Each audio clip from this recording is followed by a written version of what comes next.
Assalaamu calaykum waraxmatullaahi wabarakaatuh. Bismillaahi raxmaani raxiim. Daawadayaal marka waxaad kusoo dhawaataan Teacher Okash Online Academy channelkiisa Conversation wada sheekaysi. Waxaan qaadan doonaa cashir ciwaankiisana waa sheekaysi.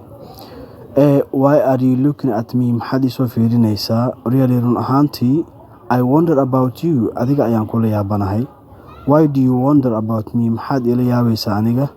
You are acting like a crazy person. Waxaad u dhaqmaysaa sida qof waalan oo kale. Sorry, waan ka xumahay. This is my attitude. Tan waa dabeecadeyda. Calm down, istaji.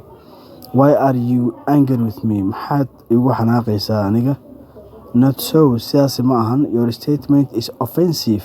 Hadalkaaga ayaa ah wax laga xanaaqo. Why do you often think so angrily? Mar waliba maxaad si qaldan ugu fikirtaa adiga? Bro, walaal, get yourself right first. Marka hore adiga is not me, aniga ma aha. Why are you mad at each other? Maxaad isku waalaysaa adiga? It's amazing, waa yaab. Do I look crazy to you? Qof waalan miyaan kula ekahay? I am wrong about you. Aniga ayaa kaa qaldan. Excuse me, iga raali noqo. Hagaag daawadayaal, waxaan filayaa inaad fahanteen sharaxaada cashirka aan ka bixinay. Haddii ay jiraan wax su'aal aad qabtaan bartan commentiga noogu soo qora.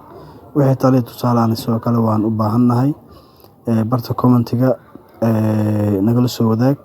Sidoo kale daawad haddaad ku cusub tahay channelkeena nagu soo biir oo subscribe noo taabo, like-tana kama marna oo noo taabo si ay u gaaraan muuqaaladeena meelo fog.